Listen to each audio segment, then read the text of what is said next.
have low vision, or another print disability that makes reading, holding a book, or turning a page difficult or impossible. The content is copyrighted by the respective publishers. For more information, please visit us on the web at nfradioreading.org. The Niagara Frontier Radio Reading Service now presents a reading of articles and features from USA Today for Thursday, April 30th, 2026. Your reader for this first hour is Jim Duffy. And beginning with our front page, Justices curb key voting rights. Black majority district voided in Louisiana. This is written by Maureen Grope of USA Today. The Supreme Court on April 29th threw out a congressional map in Louisiana that had been drawn to protect the voting power of black residents, a decision that undercuts a landmark civil rights law. An ideologically divided court sided 6-3 with the Trump administration and with the non-black voters who challenged the map as relying too heavily on race to sort voters. And it did so just 3 years after upholding the 1965 Voting Rights Act of vote dilution protections for racial minorities. Writing for the conservative majority, Justice Samuel Alito called the map an unconstitutional gerrymander that violates the constitutional rights of non-black voters who challenged it. The court's 3 liberal justices dissented. Justice Elena Kagan said the consequences of the majority's decision are likely to be far-reaching and grave, rendering the protections of the civil rights law all but a dead letter. The decision could ultimately reduce the number of black and Hispanic members of Congress and boost Republicans' chances of winning more seats in the U.S. House, where they currently have a thin majority. States now have a freer hand to rejigger boundaries of voting districts at all levels of government. But the ruling, one of the most anticipated of the term, may not have been issued in time to make a significant difference in this year's midterm elections. A few states could try redrawing congressional maps, but would likely face both practical and legal challenges.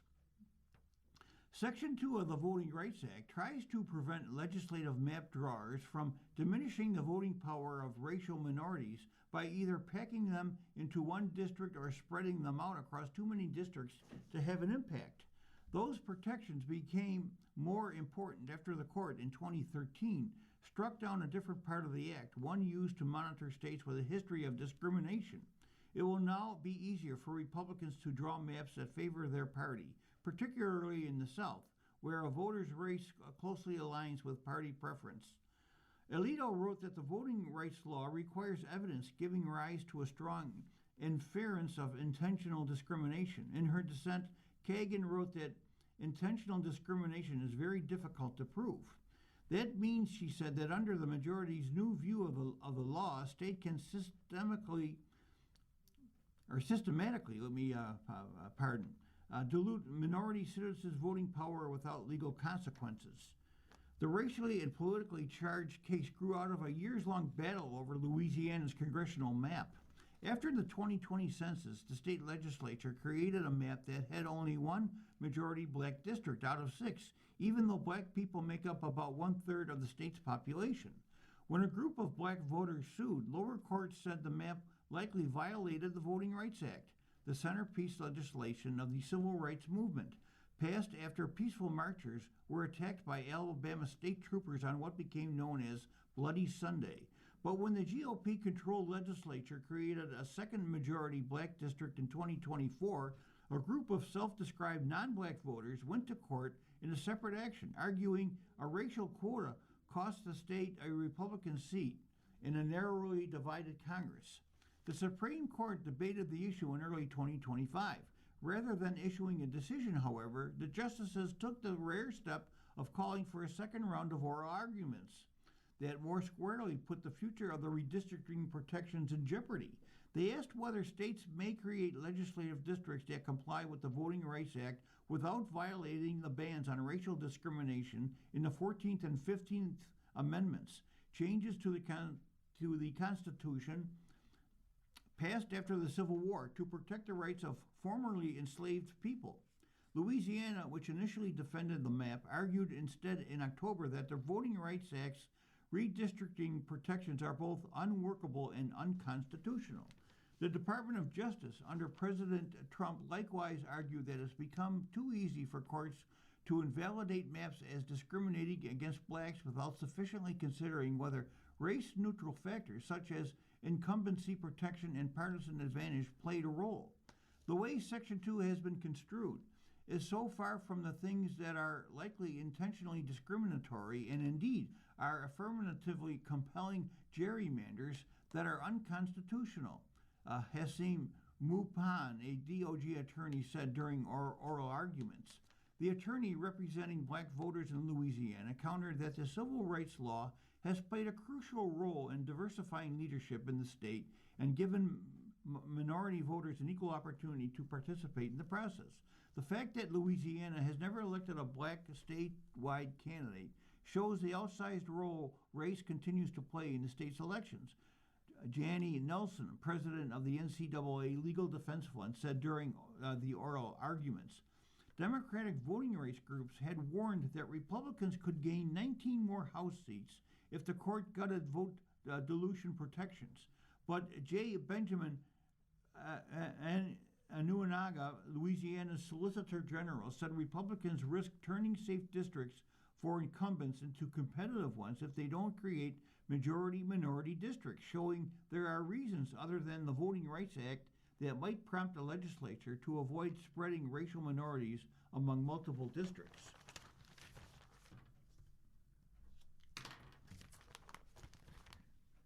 A majestic affair with a dollop of drollery.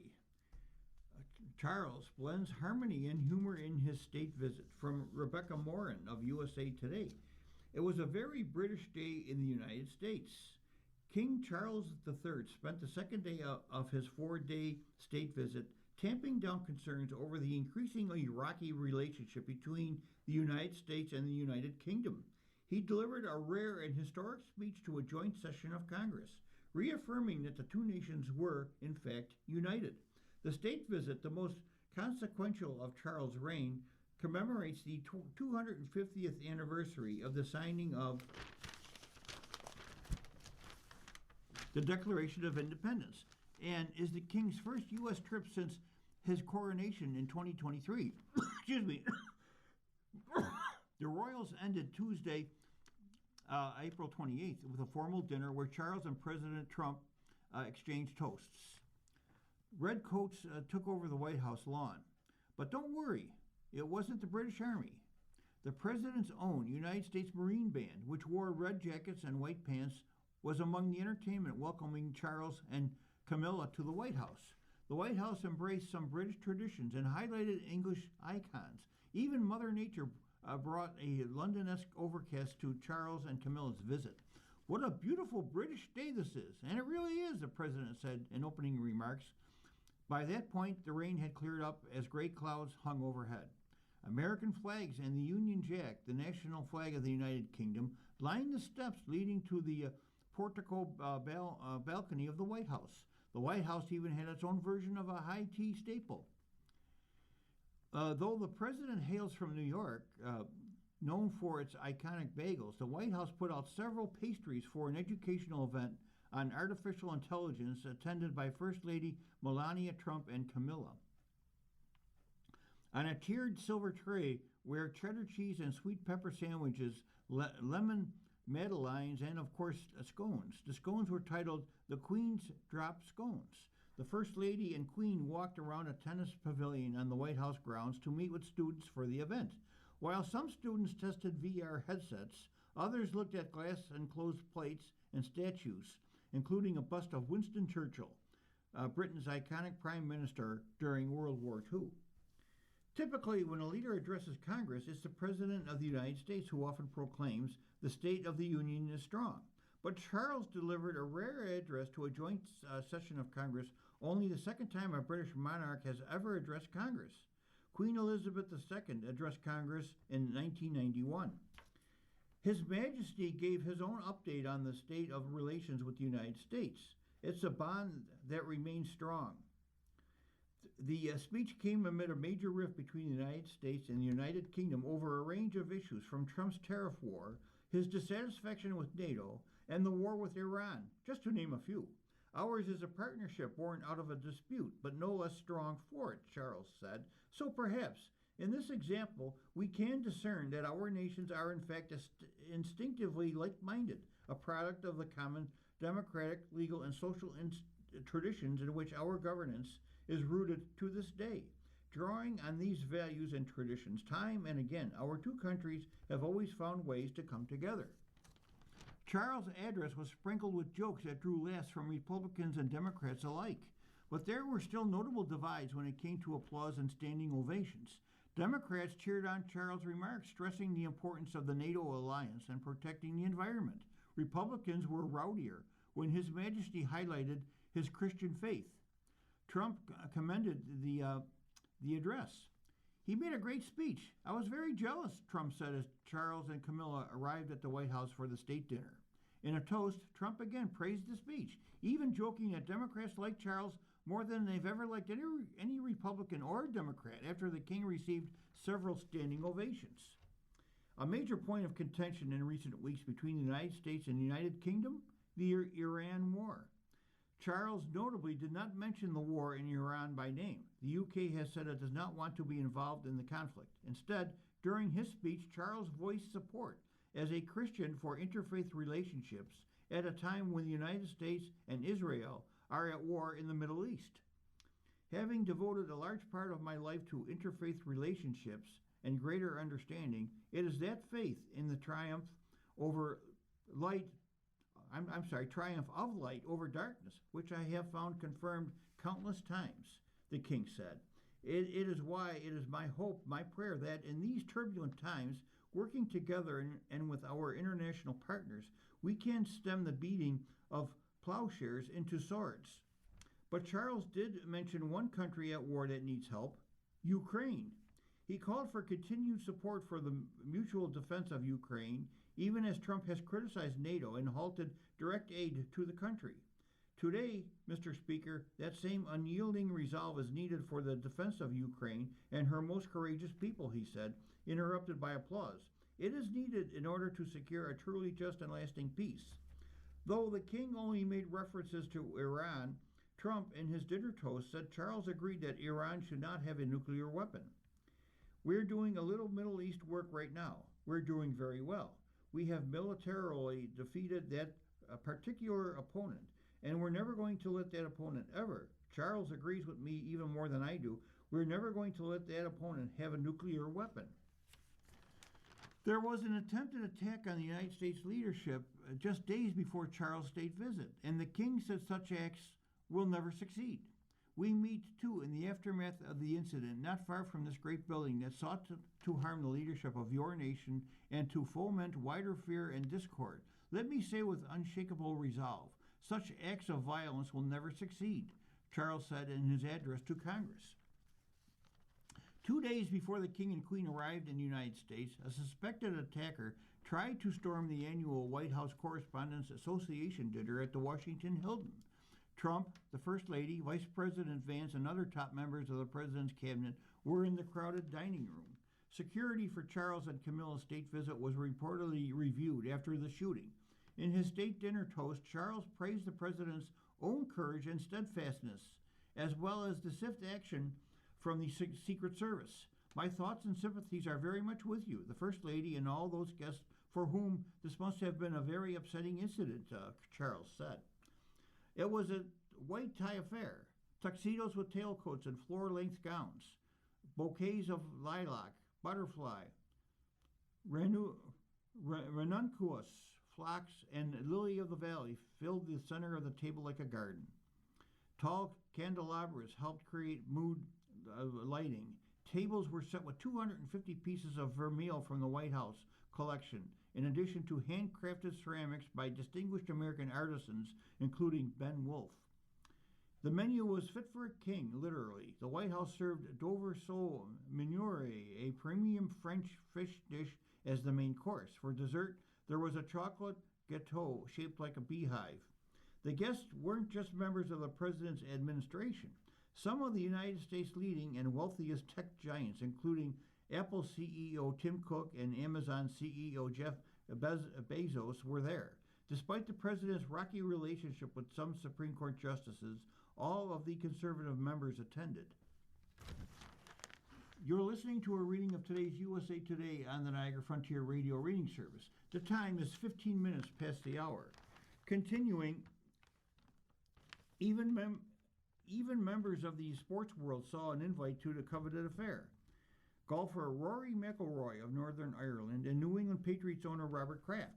Trump mostly focused on his prepared remarks for his toast with a few asides. He asked McIlroy to stand for applause for his Masters tournament win, which Trump said took unconquerable courage.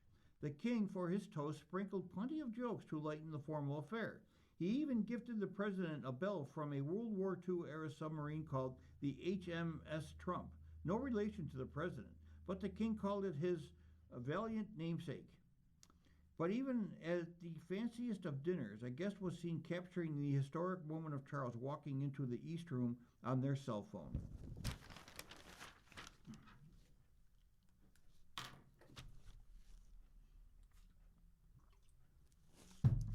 Festival weighs USA's 250th amid divisions. Reenactors, visitors confront unresolved questions of what being American means. From Carissa Waddick of USA Today. Ronnie Mack leaped onto a small stage in the dimly lit public library. He stared at the 24 people sitting in the audience. Then he took a deep breath before telling them he'd been wrestling with a question. On this recent and unseasonably warm afternoon, Ronnie, who was 15, was tasked with closing out an hour-long lecture on free people of color in the Revolutionary War. It was part of a local 3-day living history festival celebrating the 250th anniversary of the Halifax Resolves, the first time a colony officially recommended independence from Great Britain. Why should we celebrate America's upcoming 250th birthday if black people were still enslaved back when our founding fathers created the U.S. Constitution, he asked. How do we celebrate a country that promised freedom when freedom was not given to everyone? As the country approaches the 250th anniversary of the Declaration of Independence, people from coast to coast are grappling with similar questions about what it means to be American and whether they should acknowledge the occasion. The milestone festivities come amid deep political divisions that have seeped into nearly every facet of American life, including how people view the country's history and identity. A University of Massachusetts Amherst poll published April 7th found 62% of Republicans see the upcoming commemorations as a proud national milestone, while a majority of Democrats said they either weren't thinking about the anniversary or saw it as a chance to reflect on unfinished work. Political chasms are particularly wide near Halifax in North Carolina's 1st Congressional District. The area was considered the state's sole remaining swing district before Republican lawmakers redrew election maps earlier in the year to make it more conservative as part of national efforts to help the GOP keep control of Congress. Yet, as throngs of people strolled the 3-block downtown on a recent April weekend, past American flag streamers, patriotic bunting, and red brick colonial buildings, there was scant visible evidence of that polarization.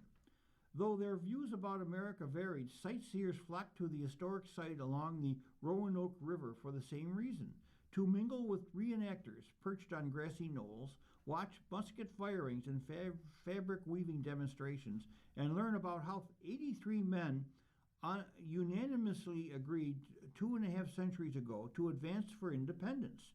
5 years after the Halifax Resolves were adopted, the British Army briefly occupied the town and plundered its homes, according to the North Carolina Division of State Historic Sites and Properties.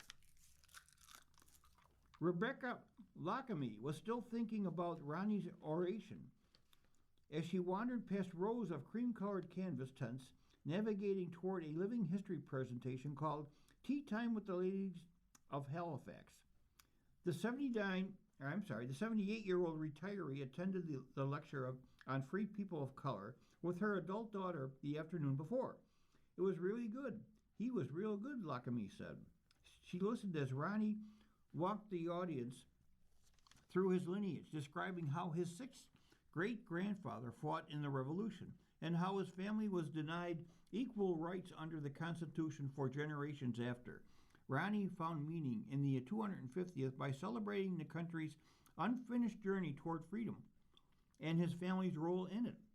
Lockamy, a registered Republican who didn't want to talk about politics, saw the oration as a sort of affirmation.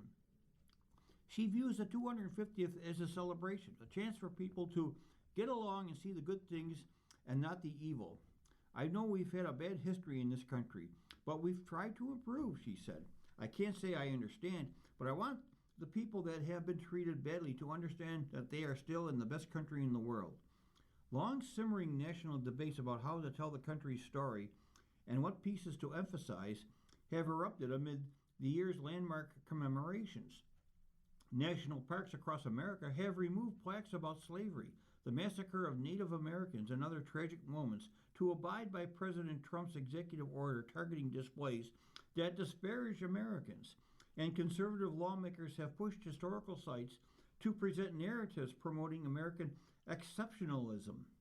In Halifax, which is on the National Underground Railroad Network to Freedom, plaques featuring slaveholders' runaway newspaper ads line a trail leading to the Roanoke River. The Visitors Center, first opened during the bicentennial and recently renovated, now includes a red, white, and black brick walkway designed by local Native American artist Sonora Lynch.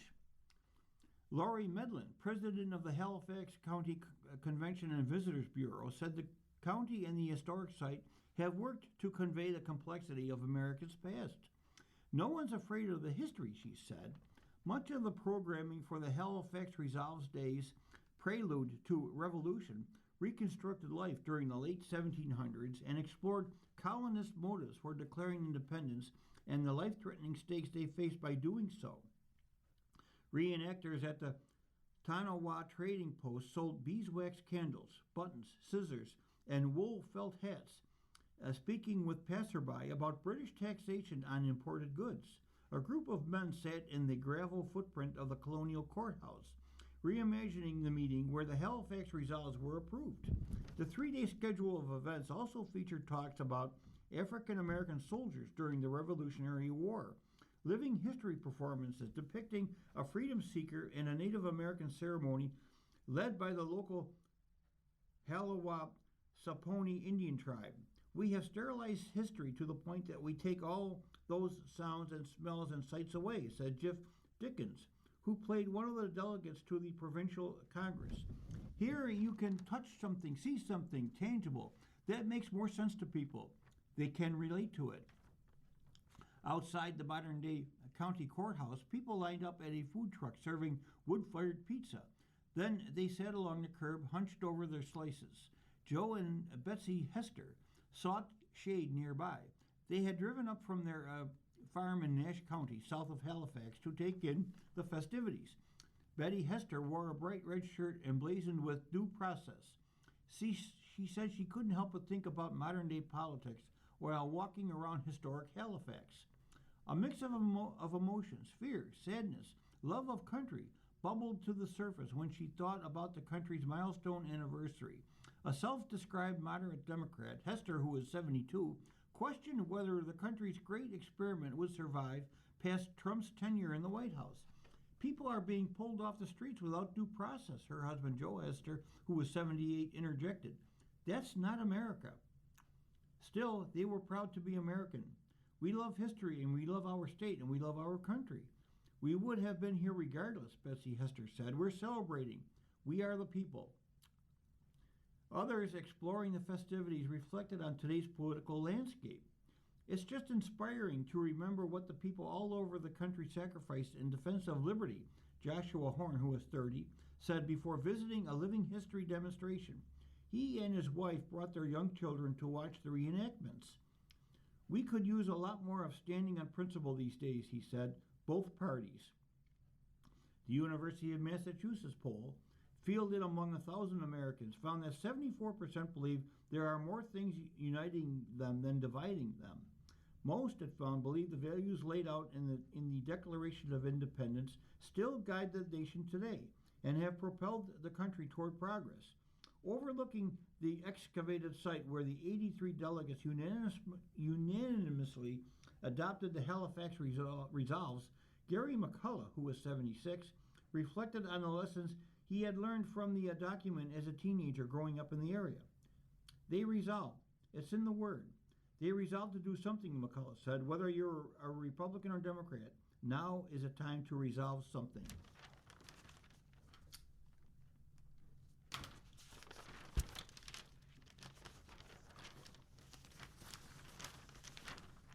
Turning to page 5 of the front section, the Senate GOP blocks a measure to curb Trump's power to invade Cuba. From Francesca Chambers and Zachary Shermelli of USA Today, a group of Democratic senators led by Virginia Senator Tim Kaine tried and failed to advance a resolution prohibiting President Donald Trump from taking unilateral military action in Cuba, days after Havana publicly rejected U.S. demands. In a mostly party-line April 28th vote, 50 Republicans and 1 Democrat blocked the Senate from taking up the measure. Senator John Fetterman of Pennsylvania was the Democrat who voted across the aisle. 2 GOP lawmakers, Senators Susan Collins of Maine and Rand Paul of Kentucky, bucked their party, joining with Democrats in hopes of curbing Trump's actions in a Caribbean nation. Democrats were aiming to keep the U.S. military from engaging in hostilities in or against Cuba without congressional approval. Trump has been warning of a takeover of Cuba, feeding anxiety among Democratic lawmakers who are fearful that negotiations with Havana are a pretense for an invasion.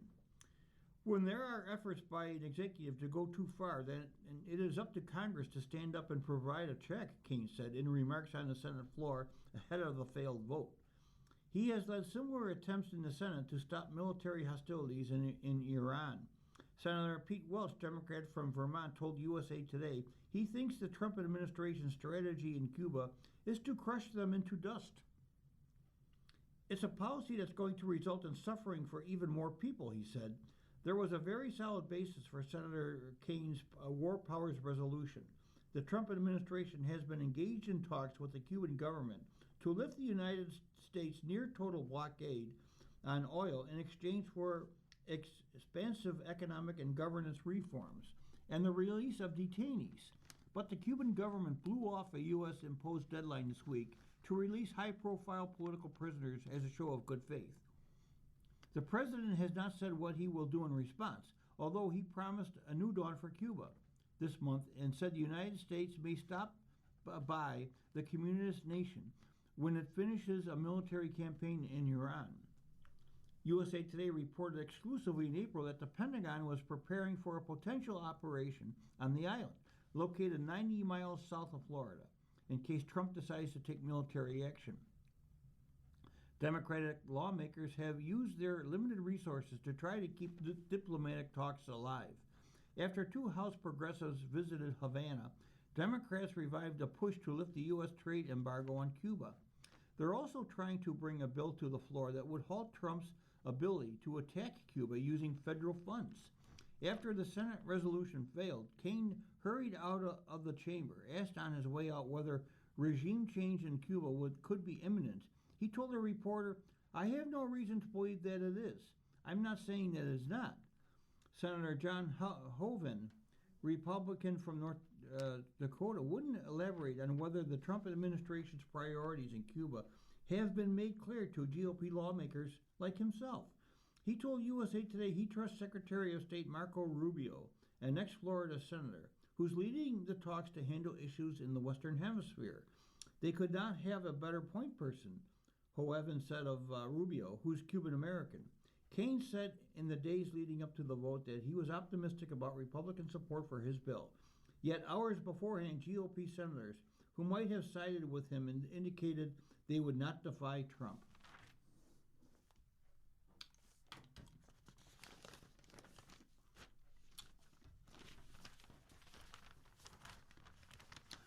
You're listening to a reading of today's USA Today on the Niagara Frontier Radio Reading Service. The time is 30 minutes past the hour. President Trump says Iran better get smart. Hegseth faces members of Congress about the war. Christopher Kahn, Francesca Chambers, Sibel Mays Osterman, Michael Loria, and Andrea Require all contributed to this report. President Donald Trump on April 29th warned Iran to get smart soon and make a deal that meets U.S. demands as Pentagon Chief Pete Hegseth faced questions from members of Congress for the first time since the two-month conflict began. Hegseth, in his opening statement, said the biggest challenge the United States faces in its war on Iran are the reckless, feckless, and defeatist words of members of Congress. 2 months in on an existential fight for the safety of the American people, Iran cannot have a nuclear bomb, he added. We are proud of this undertaking. I am proud that President Trump has had the courage to do it, and I look forward to sharing more about what our troops have accomplished. Earlier in the day, Trump took to social media urging him to make a deal to end the war. Iran can't get their act together. They don't know how to sign a non-nuclear deal. They better get smart soon, Trump wrote in the post, which included an AI image of the president with a rifle and sunglasses. The White House says Trump is holding out for an offer from Iran that involves a Middle Eastern country handing over its enriched uranium and agreeing to end its nuclear program. The most recent Iranian proposal sought to postpone discussions on the country's nuclear program until the war has ended completely. Iran wants some kind of U.S. acknowledgement of its right to enrich uranium for what it says are peaceful civilian purposes. The Wall Street Journal cited U.S. officials as saying the president had instructed aides to prepare for an extended blockade of Iran's ports in a bid to force Tehran to capitulate. Officials said Trump had opted to continue squeezing Iran's economy and oil exports with the blockade as his other options. Resuming bombing or walking away from the conflict carried more risk, according to the journal. Iranian officials said on April 28th the country could withstand the blockade as it was using alternative trade routes, and the Islamic Republic did not consider the war over. The price of oil surged to a 4-week high early on April 29th, with Brent crude, the global standard, trading at $116, up 4%. Gas prices in the United States were also higher. One day after reaching a 4-year high, AAA's national tracker on April 29th showed the average for a gallon of regular unleaded was $4.22. Trump on April 28th met with the leaders of Chevron and other energy companies at the White House to discuss global oil markets. Reuters and Axios reported high oil prices are a risk for Trump's fellow Republicans ahead of the midterm congressional elections in November. On April 28th, average U.S. gas prices reached their highest level since the early days of the Ukraine-Russia war in 2022. Meanwhile, Trump could soon face a hurdle to continuing the war. According to the War Powers Resolution of 1973, the president has 60 days after beginning a military conflict before he would potentially need approval from Congress to continue fighting. The countdown started when the president formally notified lawmakers on March the 2nd, meaning the deadline is Friday, May 1st. James Comey indicted again, charged with allegedly threatening Trump. From Aisha Bagshi of USA Today. Former FBI Director James Comey has been indicted for a second time after a judge dismissed an earlier indictment back in November. A federal grand jury in North Carolina charged Comey on April 28th with threatening to harm or kill President Trump in an Instagram post of seashells in May of last year. The indictment also accuses Comey of disregarding a substantial risk that his post would be viewed as threatening violence. That post depicted an image of seashells reading 8647. Some Trump supporters interpreted the post as a threat because 86 is a slang term that means to throw out or to get rid of, according to Merriam-Webster, and Trump is the 47th U.S. president. Comey later deleted the post and said in a new one that he didn't realize some folks associate those numbers with violence, and he took the post down because he opposes violence of any kind. Well, they're back, this time about a picture of seashells on a North Carolina beach a year ago, And this won't be the end of it, Comey said in a video statement posted on his Substack on April 28th. But nothing has changed. Nothing has changed with me. I'm still innocent. I'm still not afraid, and I still believe in the independent federal judiciary. So let's go, Comey added.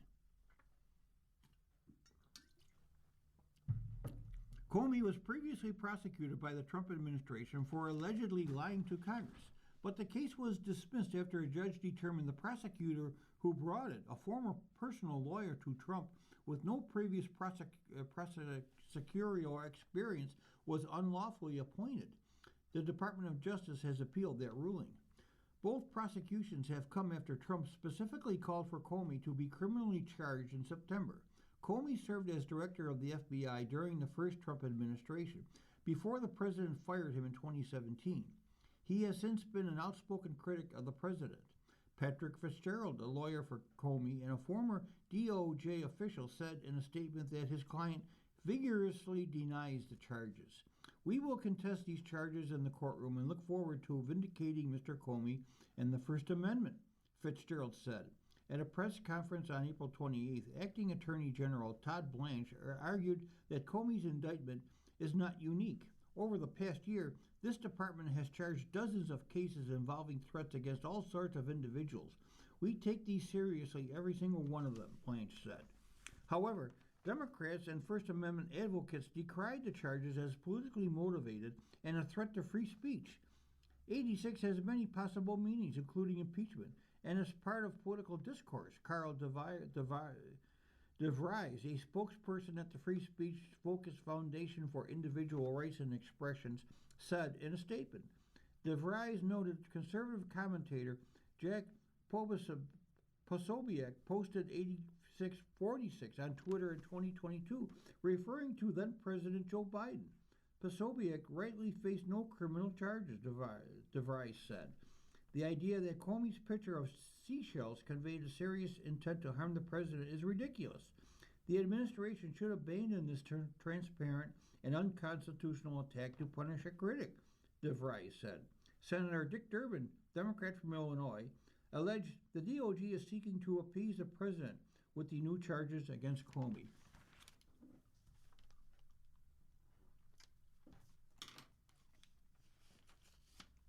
Study finds sharp drop in vaping among teens in 2019. News on lung injuries pushed many to quit, from Drew Pitak of USA Today. If it seems like fewer teens are vaping, there's new data that backs that up, and researchers say 2019 marked a turning point. A University of California San Diego study published on April the 2nd found that an increase in anti-vaping ads and news coverage about vaping-related lung injuries pushed many teens to quit and discouraged others from ever starting. The shift, researchers say, offers a rare example of how public health messaging and media coverage can quickly change youth behavior. What we saw was a dramatic population level change, said Dr. Shu Hong Zhu, a professor at UCSD and a senior author of the study published in BMC Public Health. Aggressive public health campaigns and frightening reports of severe lung injuries appear to have shaken adolescents out of complacency. Youth vaping in the United States surged from 8.1% in 2017 to a peak of 20% in 2019, the study found, before entering what researchers described as a sustained decline. By 2024, youth vaping had fallen to 5.9%. Researchers attributed the reversal to two powerful and overlapping forces in 2019, an unprecedented wave of anti-vaping advertising from federal, state, and nonprofit groups, and extensive news coverage of the outbreak known as EVALI, e-cigarette or vaping use-associated lung injury. By February of 2020, the Centers for Disease Control and Prevention reported 2,807 EVALI hospitalizations or deaths across all 50 states, including 68 deaths. The crisis dominated headlines for months, reinforcing warnings about the dangers of vaping, particularly among young people. According to the report, more than More than $100 million was spent on anti-vaping advertising in 2019 alone. More than half of that, about $60 million, came from the Food and Drug Administration's The Real Cost campaign, which targeted teens on television and online platforms. Another $20 million funded a digital and social media campaign led by the California Department of Public Health, alongside efforts from groups such as the Truth Initiative and state tobacco control programs. A convergence of media forces, aggressive public health campaigns, and frightening news reports about people being hospitalized with severe lung injuries appears to have motivated many adolescents to quit, according to Zoo. The findings were based on California Student Tobacco Survey data from two periods, 2017, 18, and 18, which included nearly 118,000 student responses, and from 2019 to 2020, which drew from roughly 143,500 student responses. Among students who reported vaping, 53.2% attempted to quit between 2019 and 20, nearly double the 28.8% recorded in the earlier survey. Nearly 80% said they intended to quit, compared with about 57% previously. At the same time, interest among teens who had never vaped declined. About 25.7% of those students showed any susceptibility to trying to vaping in the future, down from 30.3% 2 years earlier. Quit attempt rates on a population level almost never changed this dramatic from one period to the next, said Dr. Zhiheng Wang, a co-author of the study and postdoctoral scholar at UCSD's Herbert Wertheim School of Public Health and Human Longevity Science. When they do, it tells us something important about what is possible when the media environment shifts. Researchers noted that a similar reversal has not occurred everywhere. In England, for example, youth vaping rates have continued to climb. In response, the UK Parliament recently passed legislation aimed at tightening restrictions on both vaping and smoking. For U.S. researchers, the contrast underscores a key takeaway. Sustained messaging, paired with credible health warnings, can make a measurable difference.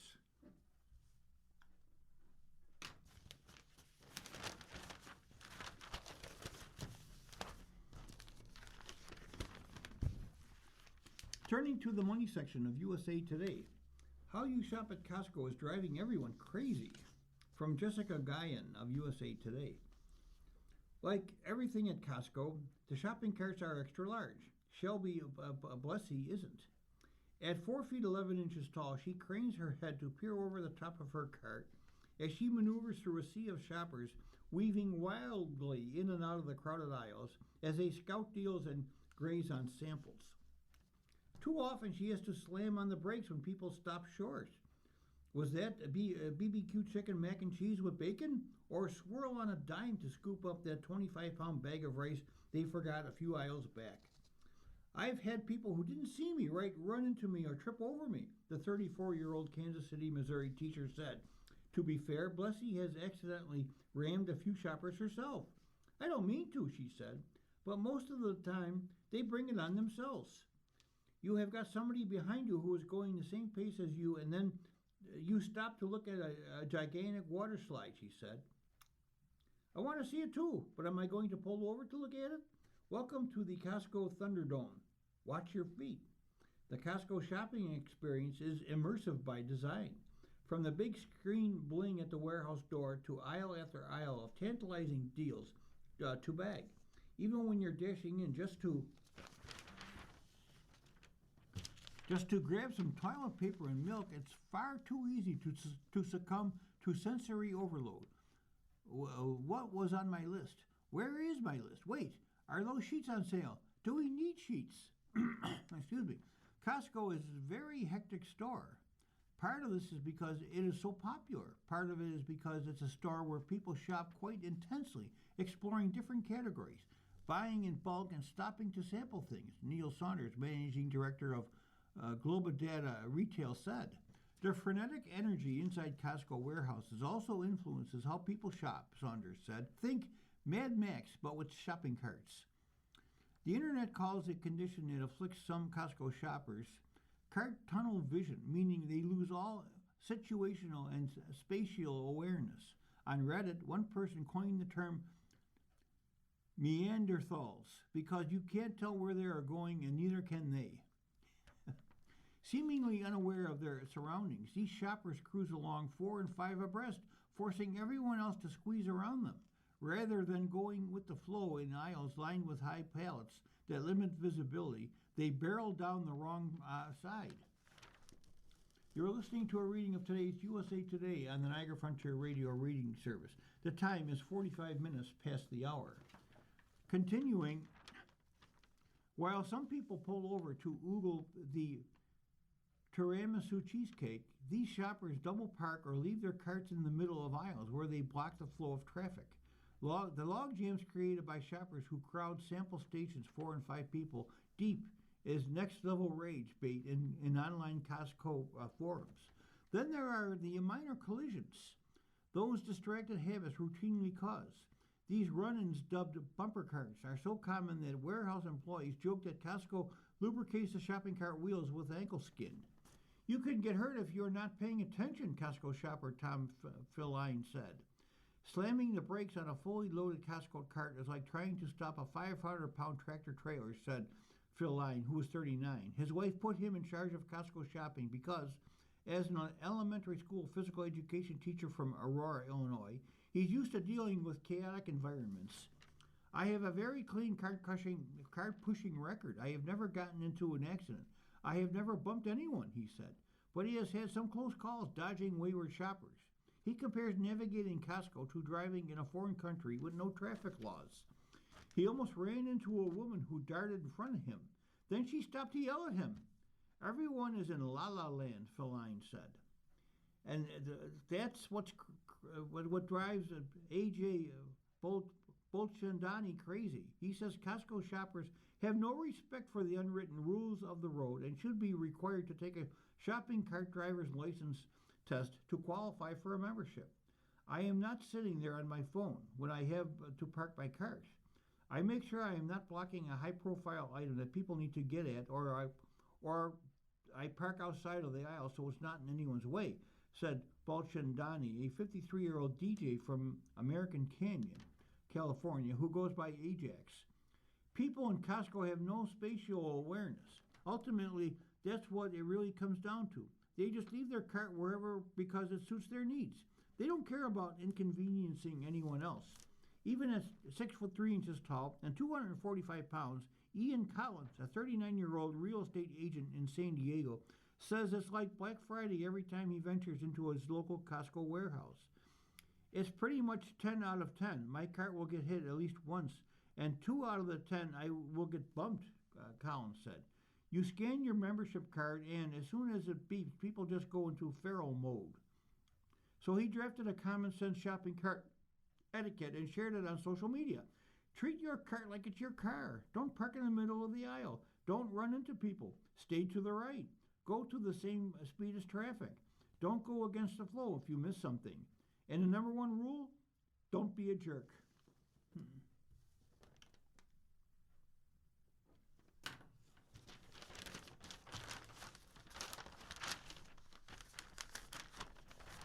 Young singles focus on financials. Millennials asking for credit scores before a date. From Medora Lee of USA Today. As if dating isn't hard enough, Gen Z and millennials are discovering they now also have to worry about financial future faking. Financial future faking is like long-term partner catfishing about money, according to Fortune. A person usually already in a relationship will lie or exaggerate about their financial stability, income, or assets to create a false sense of security to lock in a partner. The person often makes unrealistic promises about homes, travel, or investments that never happen and frequently lead to divorce. Excuse me. Financial hopes and dreams are not a problem, but when they are believed without any proof or foundation for them, troubles emerge, experts said. Loans are taken, savings are invested, accounts are merged, and losses, both financial and emotional, result. To help ease fears of financial future faking and dating, Gen Z and millennial daters are actively debt-proofing their dates, according to a new highly dating app survey. Considering someone's financials is very appropriate, says Steve Azuri, financial consultant and owner of Azuri Financial. A relationship should not be about money, but money has to be a big part of it. How about a credit score? Finding out someone's credit score would be helpful, according to Highly, a dating apps survey.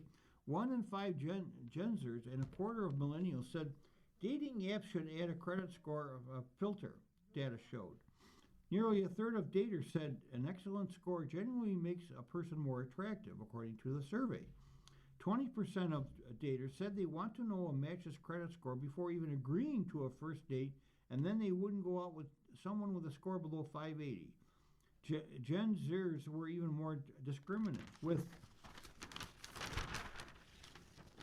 more than a third saying they only want to date someone whose score is higher than their own. Looking at someone's credit score may sound cold, but a 2015 Federal Reserve study supports the idea that credit scores could matter. People with higher credit scores are more likely to form a relationship and stay together, it concluded. It's also the premise of a relaunch in February of the Score dating app, which promises to help daters find true love through financial compatibility. We believe that trust, stability, and responsibility are the foundations of great relationships, and your credit score says a lot about all three, Score said on its app download page. Score offers 2 tiers. The basic tier, where no ID or credit verification is required, and anyone can browse and connect. Then, the verified tier, where members must verify their ID and credit score to unlock premium features. Score partners with Equifax to verify credit scores using a soft check that doesn't affect credit scores. The number one cause of divorce in America is money fights and money problems, personal finance author Dave Ramsey has said. But here's the truth. It's not about how much money you have. It's about how you handle it together. Money isn't just about numbers. It's about teamwork, trust, and communication. If you want to build wealth and a strong marriage, start by getting on the same page with money. How else can daters spot a future faker? Another way to uncover a financial future faker is to ask a lot of questions, said Azori, who was taught growing up that asking people about their finances was rude. Ask general questions to help determine what kind of person you're with without making it too personal, he said. If you ask what they would do if they won the lottery and they say buy a Ferrari and list a bunch of things that just blows the money away, that's one thing, Azori said. Well, what if they said they'd give some to charity, pay off their house? Other questions to ask might include what financial security means to you, or what is your biggest financial fear, he suggested. You just want to gauge their reaction, he said. Other red flags to look for in a partner include, according to wellness site The Attachment Project, promises for the future without any actions to make them happen, future plans that seem too good to be true, promises that seem to come when you express concerns or doubts about your relationship, vague timeliness, vague timelines, plans that conveniently address your specific concerns or insecurities, dismissive responses when you ask about timelines or concrete steps.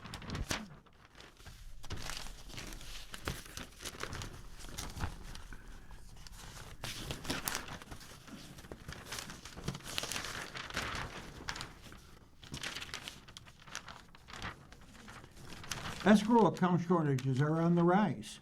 Surging housing costs are contributing to move, from Andrea Require of USA Today.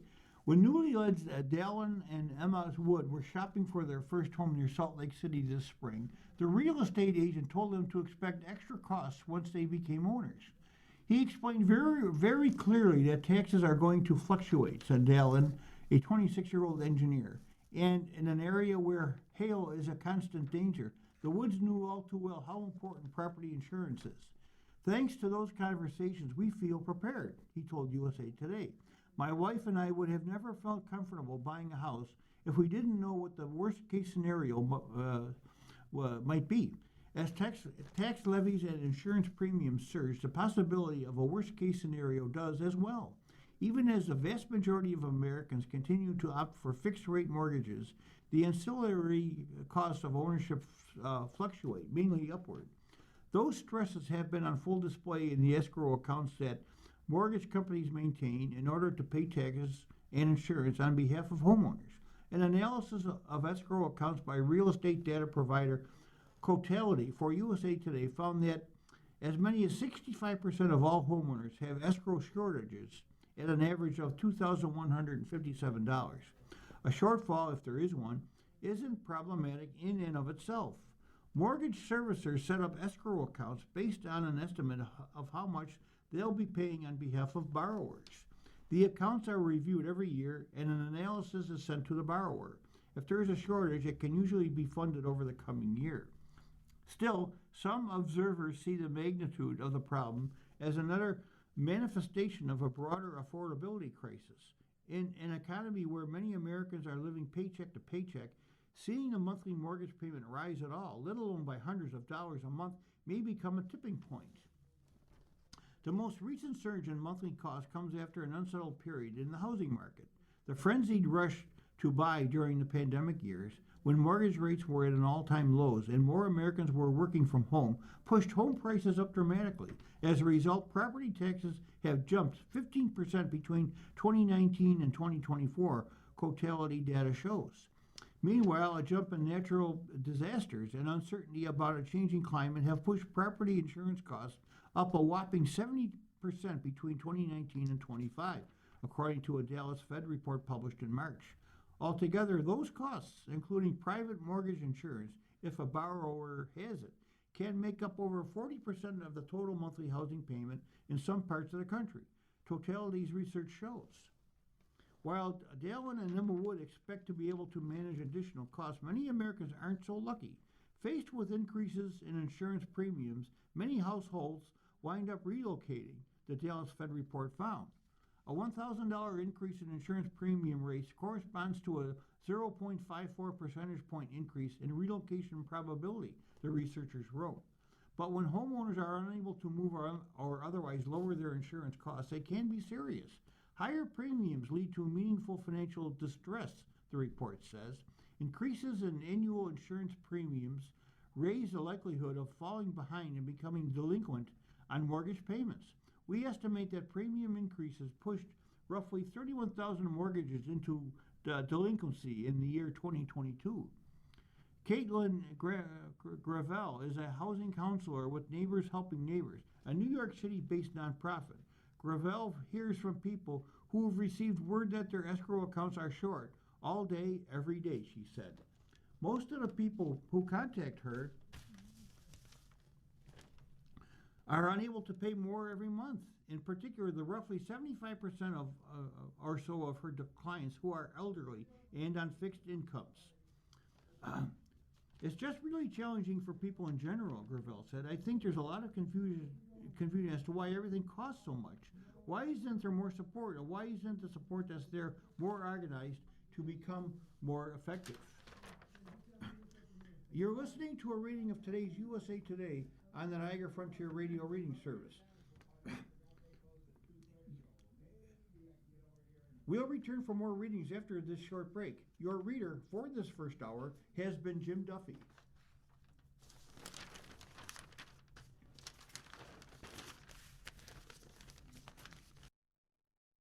If you're listening to this publication online, you're probably using our website, a podcast player like Spotify or iTunes, a streaming service like Siro, or a smart speaker. Did you know that we now have a dedicated app that can be downloaded to any mobile device, like a smartphone or tablet, for free? App users can conveniently access our live stream and any episode of our podcasts easier than ever. To download the app, just type NFRRS in the search window in the Apple App Store or in the Google Play Store. Contact us anytime if you have any questions by calling 716-821-5555, extension 5. Thank you.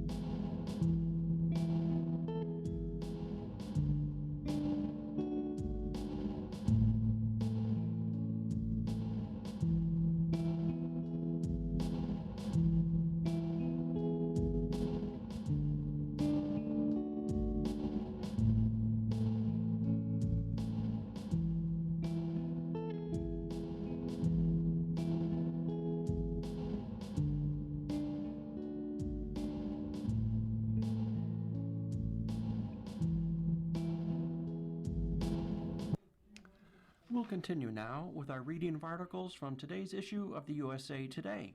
Your reader for this hour is Will Evans. And we'll take a look at the life section. First article, Tucci taught sister-in-law blunt, foul Italian word. Emily Charlton has always been the acid-tongued heart of The Devil Wears Prada. Played with blistering sarcasm by Emily Blunt, the high-strung Runway magazine assistant had many of the most crackling one-liners in the original 2006 film. I'm sorry, do you have some prior commitment? Some hideous skirt convention you have to go to? The Type A character loses none of her bite in The Devil Wears Prada 2, in theaters on May 1st, with a plethora of caustic new jokes that are bound to enter the pop culture lexicon, some of which Blunt, 43, improvised herself along with new co-star Justin Theroux. May the bridges I burn light my way is mine, which is the most dreadful affirmation one could say to create an outlook for life, Blunt says with a laugh, seated with castmate Stanley Tucci, who returns as faithful art director Nigel Kipling in the sequel. But they did let us mess around so much, Blunt adds. Justin Theroux and I were given free rein, which is probably a bad mistake. There's a whole new other movie there, Tucci 65 says. An unusable movie, Blunt jokes, a career-ending movie, unwatchable. When we pick up with the characters in Prada 2, Emily has left Nigel and bristly boss Miranda Priestley, who's played by Meryl Streep, at Runway and is now a high-powered executive at Dior. We soon learn that she is dating a daffy billionaire named Benji Barnes, played by Theroux, who raises eyebrows with his sharply receding hairline and bumbling lack of social grace. Blunt previously co-starred with Theroux, who's 54, in 2016's The Girl on the Train, but originally befriended him through her husband, John Krasinski, whom she married in 2010. I'm not sure that Justin has ever seen himself this way, Blunt says. I think he was horrified the first time Benji was fully put together with the hairpiece that they gave him. It was just a horror show. But I adore him. He's been a friend of mine since the moment I met my husband. Justin was one of the first people I met through John, and he always just been such an important part of our life. To say that Blunt and Tucci are also extremely close would be an understatement. The Oscar-nominated actors bonded on the set of the first Devil Wears Prada. Tucci met Blunt at the film's 2006 premiere, and they later reconnected at Blunt and Krasinski's wedding. They started dating, and he eventually married Felicity, 45, in 2012. Though Tucci was born in New York, he is strongly connected to his family's Italian roots. He is fluent in the language and even hosts a food and travel show on National Geographic, Tucci in Italy. So, when it came time to film Prada 2 in Milan, Tucci was more than happy to help his sister-in-law, who has a full conversation in Italian with a famous designer we won't spoil. I was like, Stan, can you record it phonetically for me? Blunt recalls of preparing for the scene. He recorded it at the speed of light, and I went literally syllable by syllable. So Stanley's the reason I was able to do it. You did it brilliantly, Tucci reassures her with a smile. Oh, God, Blunt deadpans. I think I had one take where I did it well. That was it. And then I did say, Cuso, in front of all of the extras in Italy. They cheered. They loved it. For the record, the English translation is too saucy to publish. Tucci rates her mastery of the language very highly. Excellent, Tucci says with a wink. It's the only way we converse now. Moving to our next article now. The Michael movie leaves out his accusers. Nearly 17 years after his death, the Michael Jackson brand is more carefully curated than ever. While the new Michael biopic, in theaters now, celebrates his greatest hits and performances, the big-budget nostalgia trip stopped short of addressing the multiple accusations of child molestation that plagued him for the latter third of his life. The movie ends in 1988, 5 years before dentist Evan Chandler accused the pop star of molesting his 13-year-old son, Jordan. Jackson denied any wrongdoing, but settled the lawsuit for $23 million in early 1994. According to Variety, the film was set to address Chandler's allegations directly, with a scene of investigators searching Jackson's Neverland Ranch for evidence. But attorneys for Jackson's estate allegedly discovered a clause in the legal settlement with Chandler preventing any mention of depiction of him in any movie. Michael, which stars the pop music icon's nephew, Jafar Jackson, attempts to temper the singer's tainted public perception.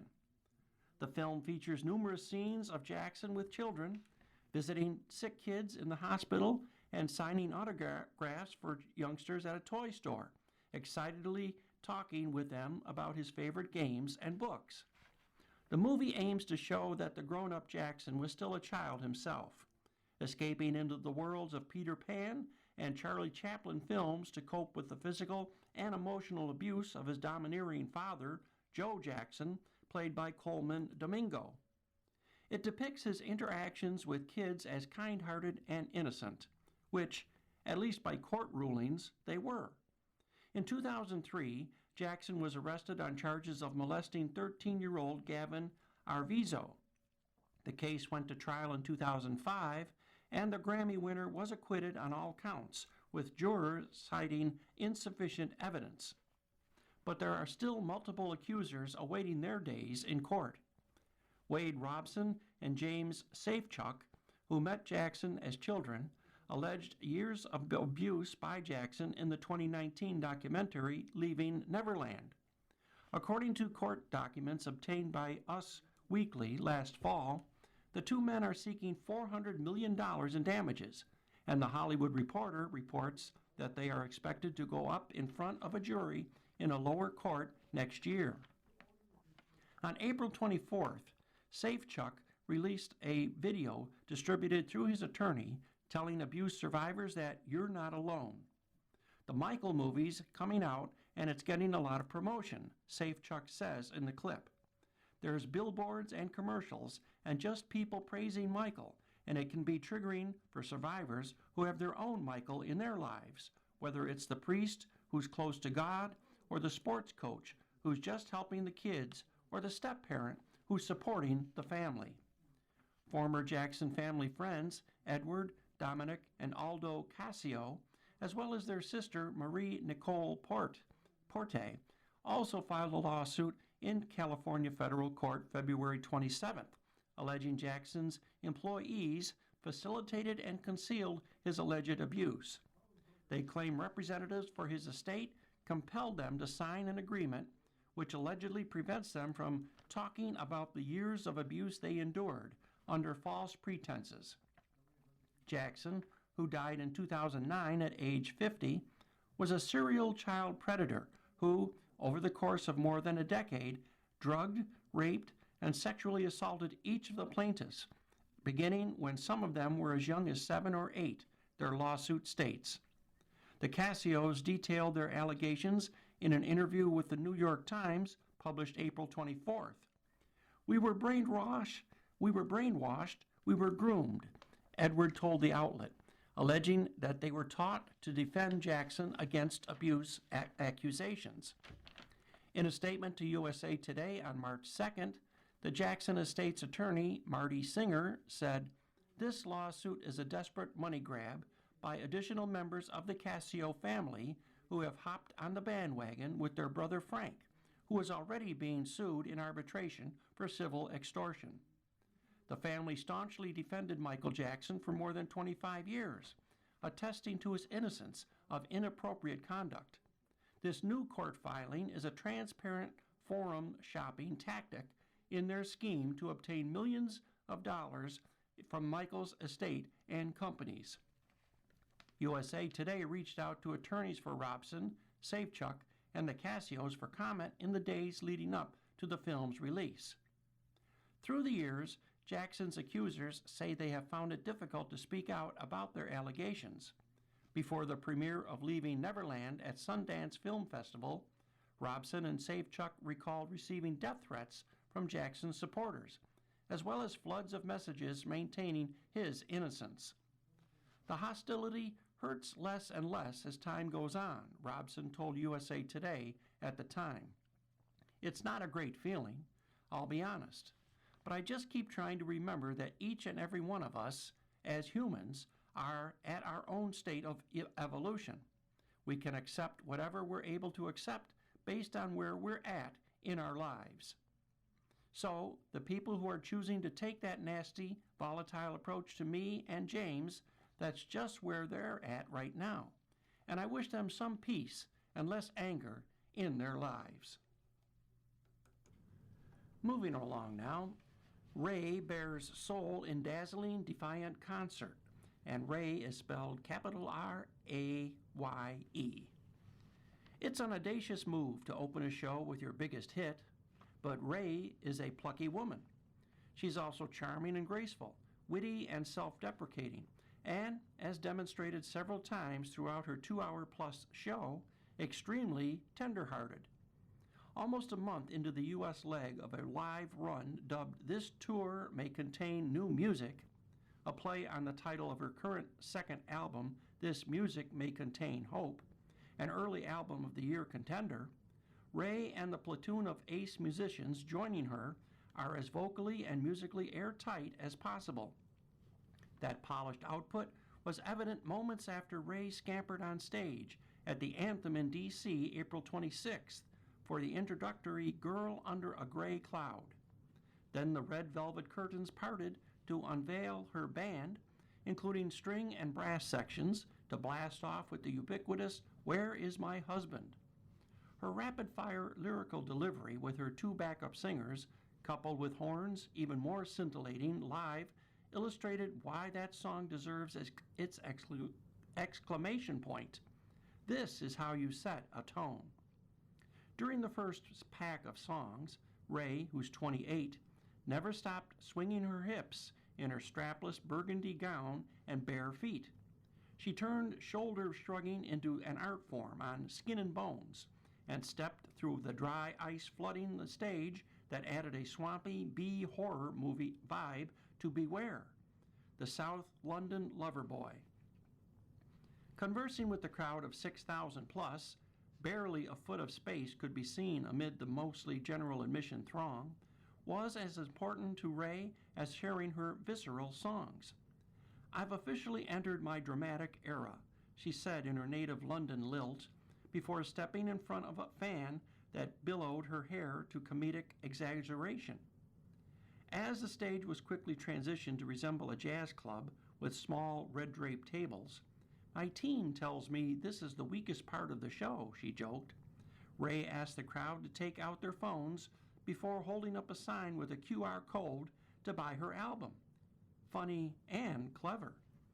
Ray's show is an emotional kaleidoscope with vibrant colors, Hard Out Here, spinning into softer tones, Nightingale Lane, on a journey incorporating soul, pop, big band, and jazz. She's a sassy cabaret singer one moment and a soaring songbird the next. She can mold a classic such as Fly Me to the Moon into her own with a detour into bossa nova and vocal scatting, or turn an amusingly botched I Hate the Way I Look Today into a show highlight. After blanketing on the lyrics twice and apologizing profusely, Ray said with a rueful laugh, "I'm so sorry. I put so many lyrics in my songs."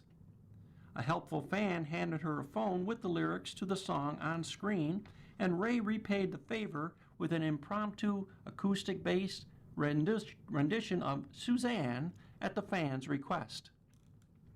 Although Ray, born Rachel Agatha Keene, has been in the industry as a songwriter for nearly a decade and released her debut album, My 21st Century Blues, in 2023, her metaphorical explosion the past year, which also yielded a clutch of Grammy nominations, can be attributed to her unfettered candidness along with her rich, genre-defying music.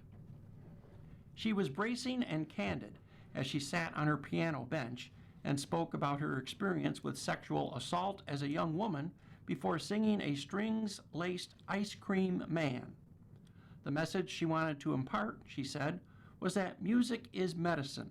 It can hold us and carry us through our hardest and darkest chapters. These quiet moments were mostly respected by fans, but to those going to an upcoming show, for the love of God, please shut up when Ray is sharing this story. A quiet room isn't a license to yell stupid nonsense.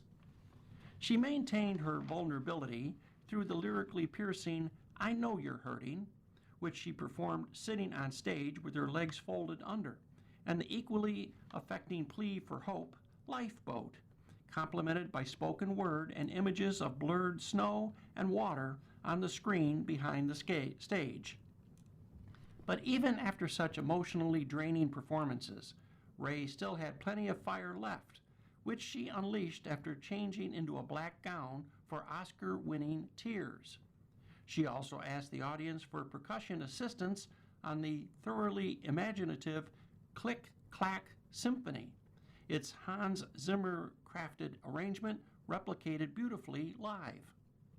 By winding down the show with the double punch of her frisky revival anthem, Joy, with sisters Amma and Absolutely, who open her shows, and her first UK #1, the feisty bounce Escapism, Ray left fans feeling the mantra she has preached earlier in the show. It's gonna be all right. You're listening to a reading of today's issue of USA Today on the Niagara Frontier radio reading service. The time is 16 minutes after the hour. Moving on now, our next article carries the headline, "What's the Future of Political Comedy?" If a joke falls in the forest, does it make a sound? Apparently, the answer is a resounding yes. Jimmy Kimmel, the current king of controversy in late-night comedy, is at odds with President Donald Trump once again, who is, once again, calling for the ABC host to be fired. This is all because on an April 23rd episode of Jimmy Kimmel Live on ABC, the host staged a faux White House Correspondents Association dinner and made a joke about First Lady Melania Trump. Kimmel, pretending to be in a room with the who's who of Washington and acting as if he saw the First Lady in person, said, "Mrs. Trump, you have a glow like an expectant widow."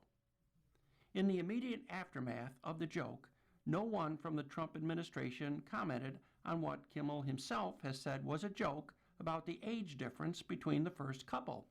President Trump is 79, turning 80 in June, and Melania Trump is 56.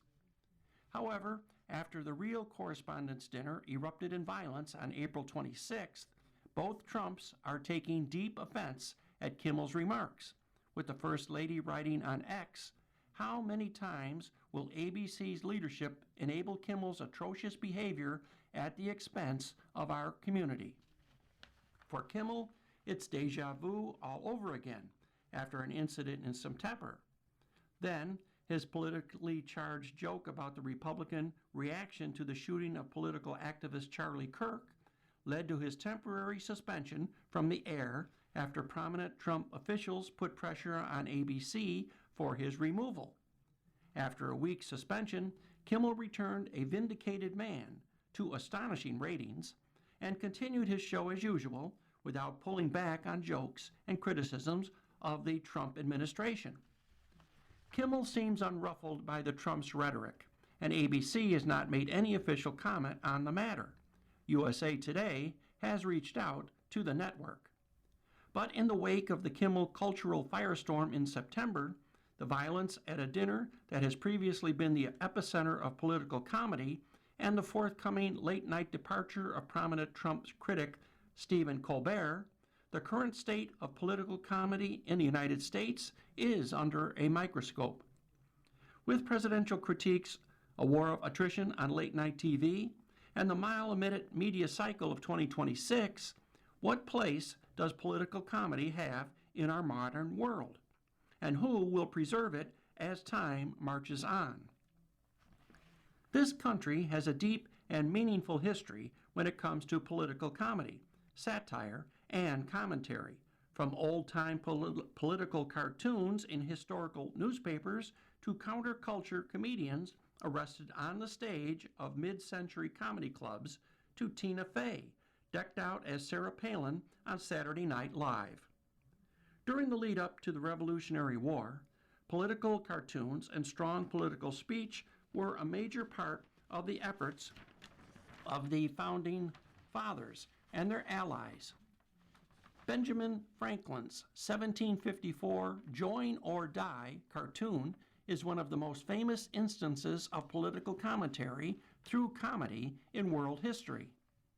In the 1800s, Mark Twain was one of the most prominent voices critiquing American political and social norms and faults, including with his incisive 1873 novel, The Gilded Age, which included less than flattering caricatures of many politicians, industrialists, and leaders. In the 20th century, some of the biggest names in comedy may be remembered more for their warm, inviting jokes than their more barbed satire. But the likes of Bob Hope and Johnny Carson had plenty to say about politics. Lenny Bruce, along with venerated comedians like George Carlin, Richard Pryor, and Dick Gregory, created the foundation of the most cutting and controversial jokes about American culture and our political system.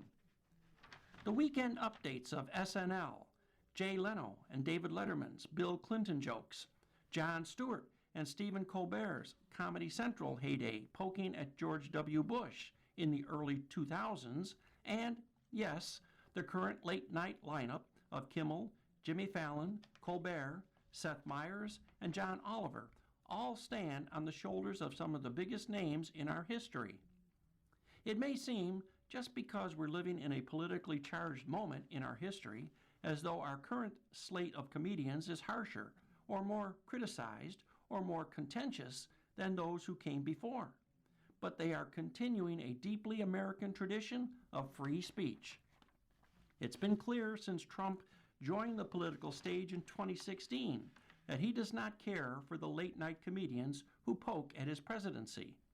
And based on their hours of jokes about Trump and his allies, it's also abundantly clear that the current late-night hosts will not stand down in their mocking of the president. Trump has feuded with Kimmel, Fallon, Meyers, Colbert, Stewart, and Oliver, each in turn. And while the genre in general is in danger because of waning ratings and changes in the media landscape, they still put on their suits and deliver their monologues night after night. But they are not the only voices. Greg Gutfeld, who has a show on Fox News at 10 p.m. Eastern Time weeknights, which is in the primetime window rather than late night, leans to the political right. And the more mainstream late-night comics, while traditionally cast as left-leaning, do not hesitate to criticize Democrats and leftists when they see opportunities for humor or feel strongly about the issues.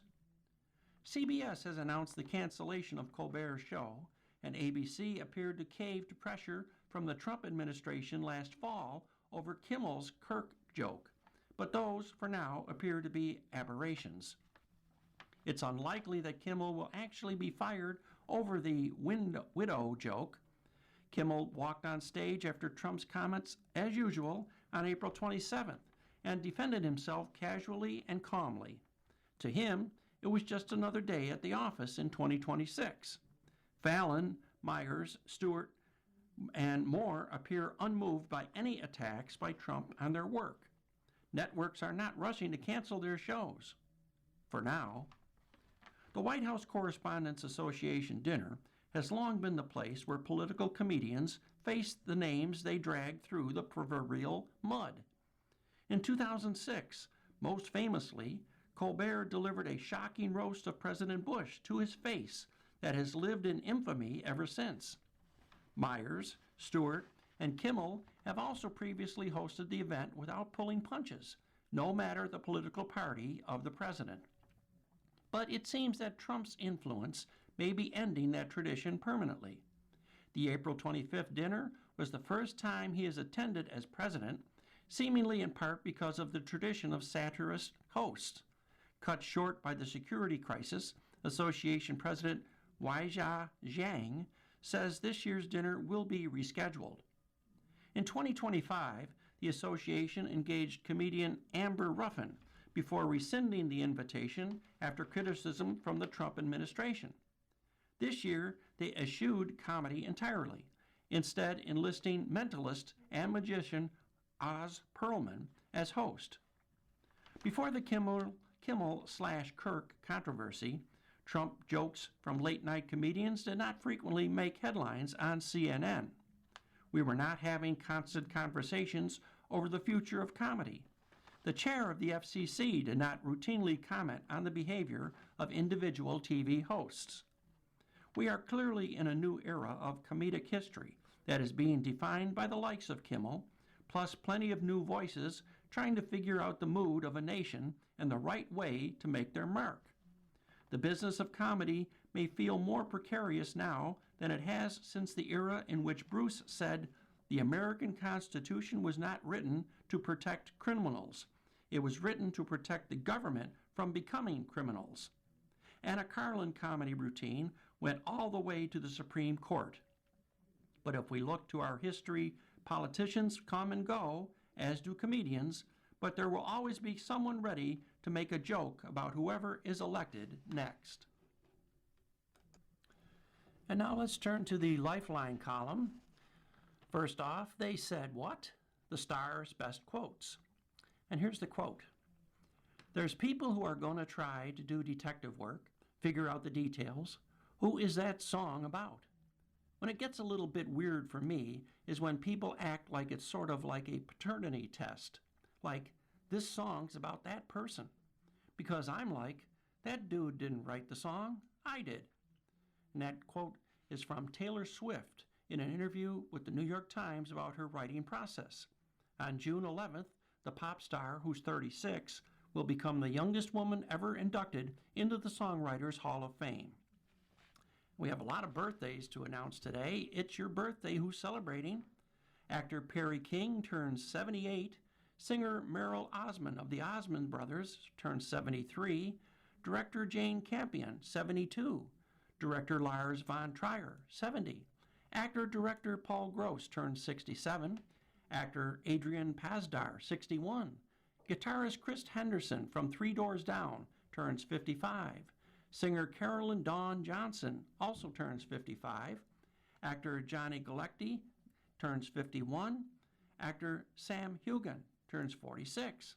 Actor Kunar Nayar is 45 today. Rapper Lloyd Banks, 44. Actor Kristen Dunst turns 44 also. Actor Gail Godot turns 41. Actor Diana Agron is 41. Actor Ana de Armas, 38. And rapper Travis Scott turns 35 today. And for the horoscope, first off, Aries. A connection may unintentionally poke you in your sore spot. Feeling exposed? Sensitivity rears up. Taurus. Feeling the stress of the day? An old buried wound may surface when you're under pressure. Be gentle with yourself. Gemini. Putting yourself out there can be nerve-wracking. The moon facing off with Chiron can stir up insecurities about fitting in. Cancer. Wondering how you'll be perceived? Insecurities about authority figures or stepping into leadership can have you on edge today. Leo. Lingering communications can reveal wounded beliefs today. Does a truth expose holes in a worldview that no longer fits? Virgo. Facing a dependency fear?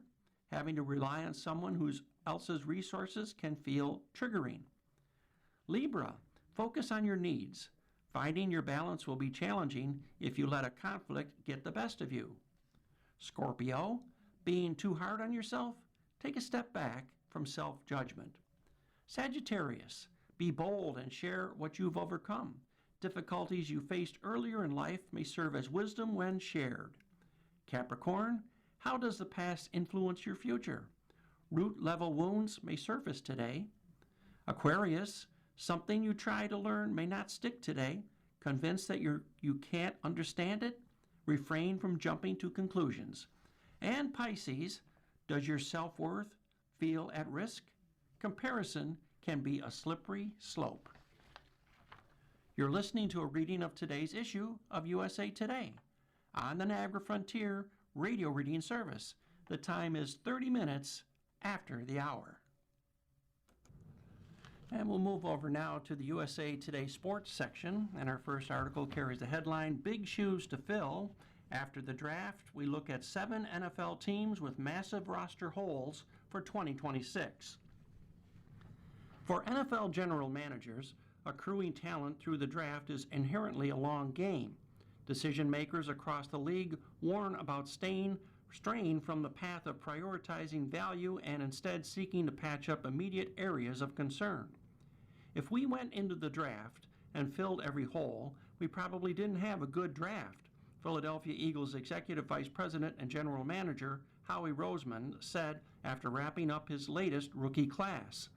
Still, holding firm and not forcing a pick at a particular position of need is easier said than done. With this year's draft complete, however, several general managers managed to do just that, and still must deal with the ensuing fallout. With the prime off-season window for adding premium talent now closed, front offices and coaching staffs must get creative in the search for solutions between now and the start of the season.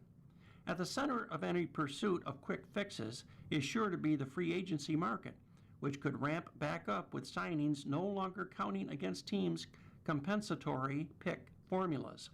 With plenty to be resolved in the coming months, here are 7 teams that still have massive holes after the 2026 NFL Draft. The Arizona Cardinals, right tackle. Even in a draft class defined by bold early gambles at running back and quarterback, Arizona didn't ignore its glaring weaknesses up front.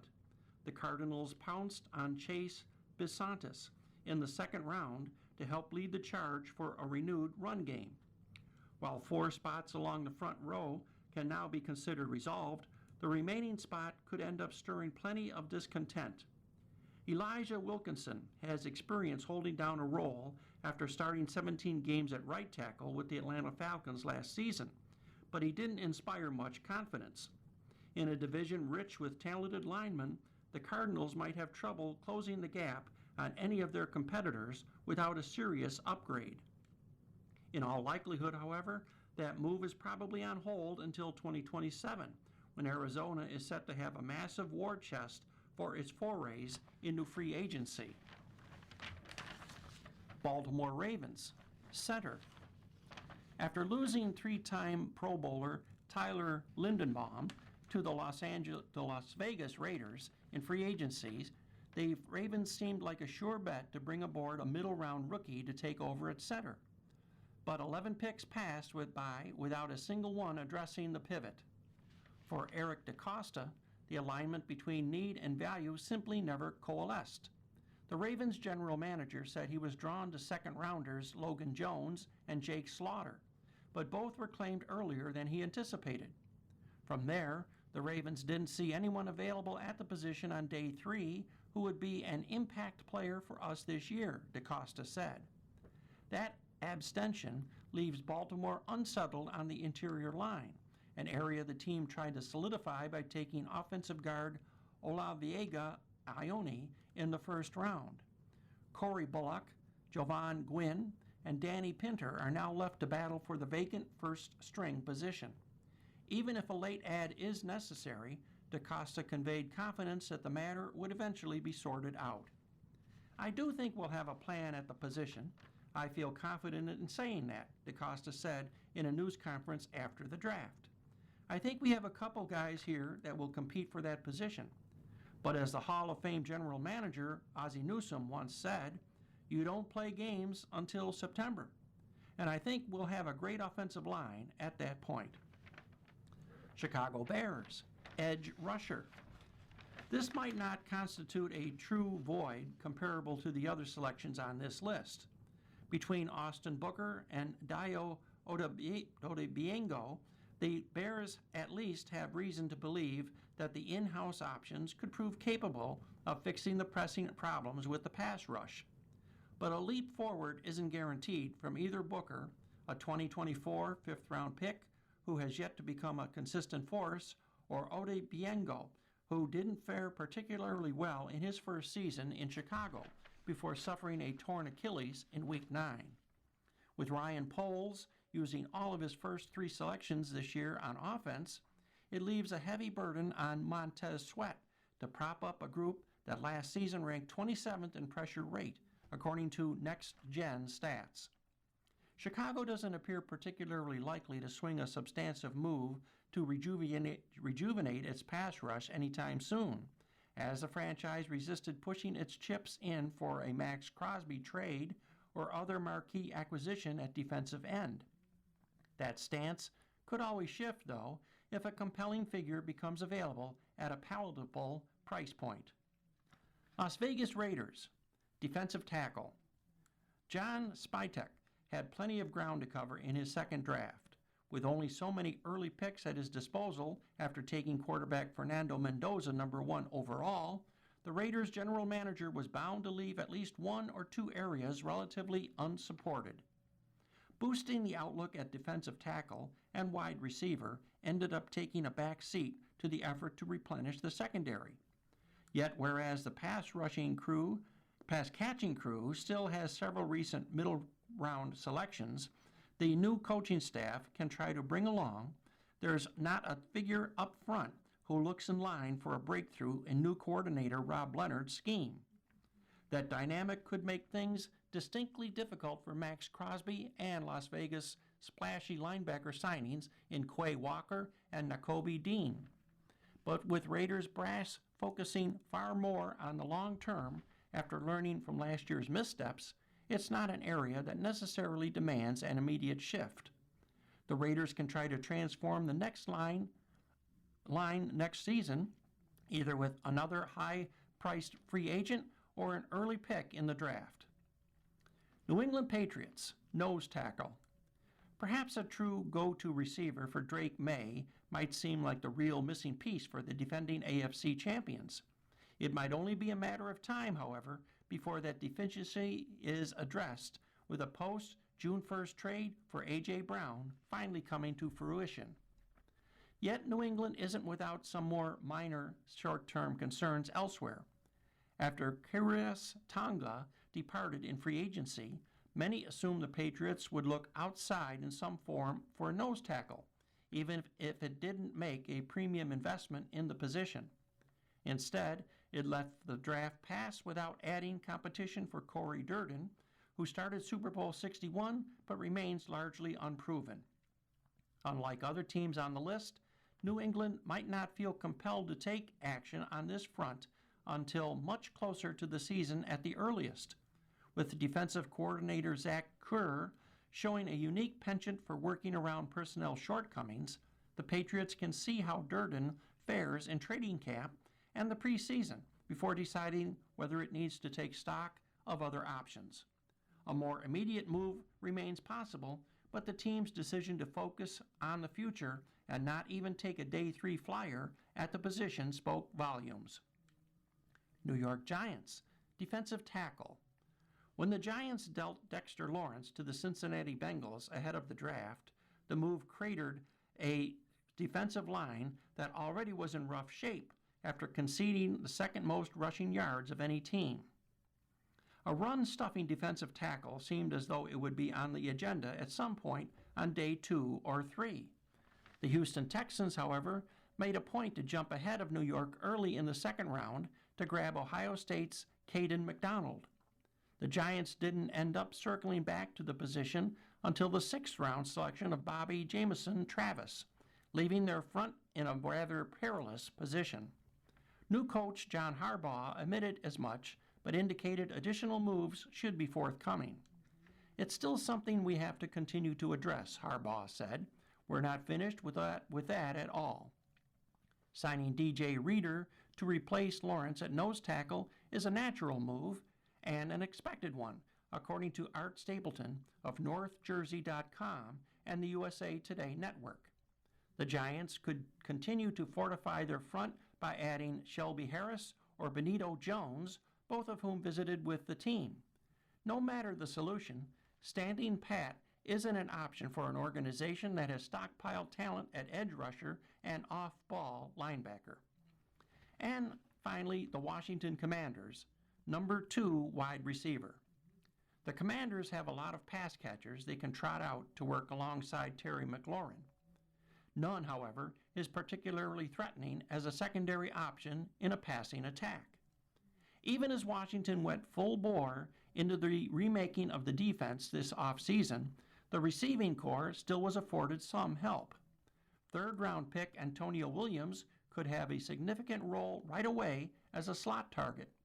Yet with new coordinator David Blau having made an avowed commitment to getting Jaden Daniels under center more often to create balance and boost the run game, there might only be so many opportunities for the Clemson product to get on the field. A potential Brandon Ayuk trade could continue to hover over the offseason for some time, with the San Francisco 49ers showing no urgency in offloading the mercurial receiver, despite General Manager John Lynch having made it clear there's no route to return. Short of Ayuk's arrival, adding a veteran might not make sense for a position group already stuffed with middling options. But never count out Peters, who repeatedly has gotten aggressive in an effort to propel the Commanders into the NFC's contending class. Moving on now to horse racing, trainers highlight quest for roses. The 152nd running of the Kentucky Derby is set for May 2nd at Churchill Downs in Louisville. But behind the starting gate lies a story unique to each horse, jockey, trainer, and owner. Bill Mott, for one, will look to earn back-to-back wins after training Sovereignty to win last year's Run for the Roses. Fellow trainer Mark Glatt is making his Derby debut less than 3 months after the death of his wife, Dina. On the jockey side, John Velasquez is seeking a 4th Derby win, which would put him in a tie for second most by a rider all time when he rides Further Ado this weekend. With plenty on the line for everyone attached to each horse in the field, here are 3 storylines to follow ahead of the 152nd Kentucky Derby. Bob Baffert's quest for Derby history. Bob Baffert has already cemented his legacy as one of the best trainers in horse racing history. Of the 13 Triple Crown winners, the Hall of Famer trained 2, with Justify in 2018 being the most recent. Baffert is currently tied with Plain Ben Jones with 6 Derby wins. Another victory would make him the sole winningest trainer in Run for the Roses history. He missed out on accomplishing the feat in 2025 when Rodriguez scratched and Citizen Bull finished 15th. This year, Baffert has 2 more opportunities to make history with a 7th Derby triumph when Potente and Litmus Test hit the track. At 20-1 odds, Potente and jockey Juan Hernandez will run out of the 14th gate. Litmus Test, who was added to the field on April 25th, will wear blinkers and be ridden by Martin Garcia out of post number 4 at 30-1 odds. Sherry DeVoe, Derby debut. Sherry DeVoe will be the 18th female trainer to have a horse in the Kentucky Derby, and first since Vicky Oliver trained Hidden Stash to a 13th place finish in the 2021 Derby. DeVoe worked as an assistant for Chad Brown, who is training Emerging Market in the Derby, for 8 years before earning her trainer's license in 2018. The New York native earned her first career win when traveling broke his maiden on March 29, 2019 at Gulfstream Park in Florida.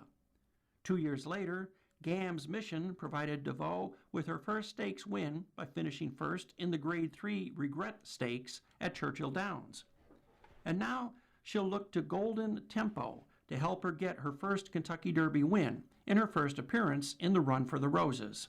Currently, the best finish for a female trainer was the Shelley Riley-trained Casual Lies, who was the 1992 Derby runner-up. And Mike Ripoll's big week in Louisville. Few have had worse luck in the Kentucky Derby than owner Mike Ripoll and his stable. Last year, his horse, Grande, was a last-minute scratch. In 2023, his horse, Forte, was the morning line favorite, but scratched the morning of the Derby with a bruised right front foot. Ripoll entered the field this year with a 4-1 favorite, Renegade. The colt drew the number 1 post position, which hasn't produced a winner since Ferdinand in 1986. Ripoll also has the Kentucky Oaks favorite in Zany, who is a daughter of 2015 Triple Crown winner American Pharoah. The New York native completes the Derby week trifecta off the Churchill Downs track and at Lynn Family Stadium, with the Louisville Kings UFL team playing the St. Louis Battlehawks in the Derby Classic on Thursday, April 30th. Ripoll owns both UFL teams and joked that despite his past Derby misfortune, he's guaranteed at least one win this week. You're listening to a reading of today's issue of USA Today on the Niagara Frontier Radio Reading Service. The time is 46 minutes after the hour. And our next article is written by Gabe Lecoq, columnist for the USA Today. Last place Houston Astros are not panicking. Sometimes an incomplete grade is just that. Red ink can fill the margins, pointing out the pupil's many failings. Yet it's possible to understand that this is a rough draft and not, hopefully, the final product. That concept has been increasingly harder to grasp across Major League Baseball in the last 72 hours. Alex Cora is out in Boston, the Red Sox deeming a 10-17 start, cracking open a window to fire their highly respected manager, who indeed needed less than 24 hours to find another job offer. That came from Philadelphia, as club president Dave Dombrowski flirted with Cora even as his own manager, Rob Thompson, skippered the club April 26th in Atlanta. Nothing personal, Thompson said after he, too, was fired. Just an underachieving $283 million club needing a scapegoat. That brings us to Houston, where a once-perennial playoff club has sputtered to an 11-19 start, with both a manager, Joe Espada, and a general manager, Dana Brown, working without contracts this season. It is natural to wonder if the Astros will be the next to issue a pink slip to their manager. Yet, as Brown noted to USA Today Sports, it is very early. And there is an alternative reality the Astros imagine themselves experiencing this season. I know there's a lot of talent in this room. There's 100 wins in this clubhouse right now, says first baseman Christian Walker. Crazy? Maybe.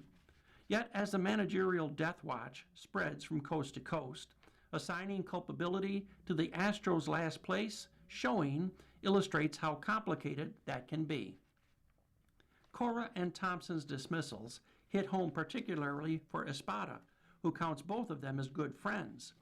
Cora is a fellow Puerto Rican, and Espada was on the New York Yankees staff with Thompson from 2015 to 2017. Just good people, he says. Both Cora and Thompson did not deal with the litany of injuries Espada's faced. 15 Astros are on the injured list. Espada's pregame comments as the Astros began a 6-game road trip included the detail that closer Josh Hader faced shortstop Jeremy Pena in live batting practice back in Houston. Certainly, those guys would help the squad right now. So too would starting pitchers Hunter Brown and perhaps Tatsuya Amai, who made a rehab start in Class AAA and should return soon, hopefully for the Astros as sound of mind as body. Brown, who finished third in American League Cy Young voting last year, could return by June as he recovers from a right shoulder strain. Yet the Astros do have the planet's greatest hitter at the moment on their side. Yordan Alvarez has rebounded from an injury-plagued season with what might prove to be his greatest one yet, among the league leaders in homers with 11 and RBIs with 26, and leading the majors in OPS 1.199. Carlos Correa, Astros version 2.0, is showing well thus far, and Walker has continued a resurgence that began in the second half of 2025, with 7 homers and a .299 average. yet the lineup hollows out in the bottom half. On April 28th, the Astros gave Kai Wei Teng the first start of his career, and he did well to complete 3 innings with just 2 runs given up. The guys in the infirmary are undoubtedly missed. That's one of the hardest parts of going on the IL, whether you're the guy getting hurt or you're trying to hold the ship steady until these guys come back. It's adversity, says Walker. I've had enough time on the IL in my career to know you feel bad, whether out of your control or in your control. You feel like there's something more you could do to help the team. And it's not true. Injuries are a part of what we do. In a perfect world, the Astros would have the depth to backfill those holes. Yet it's been a long time since the club had so many good players in its system, it didn't know what to do with them. Talents like Teoscar Hernandez, Ramon Laureano, J.D. Davis, and Joe Musgrove went on to become starters or stars somewhere else. But that was more than one front office regime ago. Mike Elias, the club's scouting director, who laid the groundwork for their talent overload in their glory years, is now the general manager in Baltimore. 8 consecutive playoff appearances means an awful lot of drafting at the back of the first round with a diminished bonus pool. Yet after Elias's 2018 departure and the 2020 firing of former general manager Jeff Luhnow, as the club's sign-stealing scandal was revealed, the groups that followed have not produced talent like their peers. From 2019 through 2024, Astros drafts yielded 20 major leaguers, but 11 of them have produced negative wins above replacement. Brown, the ace currently on the IL, has produced a 10.5 WAR, the only one higher than a 1.2 WAR. The other 19 have combined for minus .4 WAR. That pales in comparison to clubs like the Los Angeles Dodgers and New York Yankees, who, like the Astros, were perennial playoff contenders. The Yankees missed in 2023. The Dodgers produced 17 major leaguers, 3 fewer than Houston, but 7 are at least 1 win above replacement, and they have totaled 19.5 WAR. Homegrown arms like Emmett Sheehan and Justin Wroblewski have fortified a rotation that's also benefited from their huge spending on aces like Yoshinobu Yamamoto. As for the Yankees, there are 17 major leaguers in their recent draftees, totaling 36.8 WAR, including a burgeoning ace Cam Schlittler, drafted in the 7th round, and slugger Ben Rice, picked in the 12th round in 2021.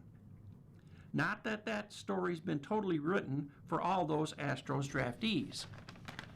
Bryce Matthews, an area kid from Humboldt, Texas, was picked 28th overall out of Nebraska in 2023. He had a 13-game cameo in 2025, but now, with center fielder Jake Myers ailing, has been getting regular starts in center and left. He brought 6 hits in 44 at-bats, a 136 average, a 224 OBP, into the April 28th series opener at Baltimore. He proceeded to open eyes, tallying a career-best 3 hits and lashing a 97 miles per hour Shane Baz fastball 387 feet to the opposite field for a home run that halved the Astros' deficit. They'd eventually lose 5-3, but modest steps forward can occasionally lead to better days. This was something I always thought I could do. It wasn't a surprise for me, says Matthews. Honestly, I feel like I could do it each and every night. But it's baseball. It's not going to go your way each and every night. You just have to keep competing. Which is what Espada and company will do. His first year as manager started disastrously, with a 12-24 record in his first 36 games. That club eventually figured it out, buoyed by the subtraction of slumping slugger Jose Abreu in June, and once again won the AL West. This time around, the division is better. The pitching is a little thinner. Stalwart Jose Altuve turns 36 in a week. The standings are what they are. Just quantifying people's worth and all that on just a record can be tough sometimes, says Walker. There's a lot that goes into it. You ask the players, it's on us. You ask a coach, they feel like they need to be doing better in some ways to prepare us. Everybody wants to be accountable. I think the reality is fan bases get impatient, and feeling like you're going out and losing every night can be hard to swallow.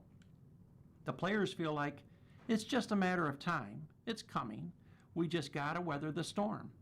But I guess the optics of that can be tricky sometimes. A couple of years ago, the tincture of time proved restorative, and the Astros eventually sprayed champagne. Cora and Thompson didn't get that luxury, not this year. What the Astros do have is 132 games and an apparent aversion to panic. I do wish sometimes everybody seeing the game of baseball could take the long approach, says Walker. We play 162 games for a reason, and I think that matters. Turning back to the Kentucky Derby now, the 2026 Kentucky Derby field is changing a few days out from the 152nd run for the Roses at Churchill Downs in Louisville. Silent Tactic is the first scratch from this year's Kentucky Derby due to a bruised foot, race officials announced April 29th. He will be replaced by Great White in the 20-horse field set for post times May 2nd at the first Triple Crown race of 2026. Silent Tactic was considered a long shot with 38-1 live odds. Trainer Mark Casse told FanDuel Racing on April 28th he was pleased with Silent Tactic coming out of a morning session on the track, but that prognosis changed. Casse said Silent Tactic is experiencing a little bit of separation between the wall, kind of like you ever get something under your nail, according to the Louisville Courier-General. He noted after an examination and an attempt at changing the horse's shoes, Silent Tactic's team determined it's just not going to work. The hope, Casse added, is for Silent Tactic to be ready to race at the Preakness Stakes on May 16th. Great White is a 3-year-old gelding trained by John Ennis with 2 career wins on a synthetic taffeta surface and a 5th-place finish at the Bluegrass Stakes at Keeneland earlier this year. The horse will take over the number 21 post with Silent Tactic out. Great White's inclusion is based on the Kentucky Derby's points standings earned through designated prep races to determine the field at Churchill Downs. Great White will likely settle as a long shot, though its size will make him an intriguing presence at Churchill Downs. The Puma and Renegade have been pegged as the pre-race favorites, but this is considered a wide-open field by experts. Several other contenders lurk close behind based on recent live odds. You've been listening to a reading of the USA Today for April 30th, 2026. We read the USA Today weekdays at noon. For more information, call us at 716-821-5555. That's 716-821-5555. Your reader for this hour has been Will Evans. Thank you for listening. Coming up next in the Niagara Frontier Radio Reading Service, we have episode number 9, the conclusion of We Did OK Kid by Sir Anthony Hopkins. Following that, at 3 o'clock, is New Yorker, and then 4 o'clock, a re-airing of the Buffalo News. Stay with us.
The following program is intended for listeners who are blind, have low vision, or have another print disability,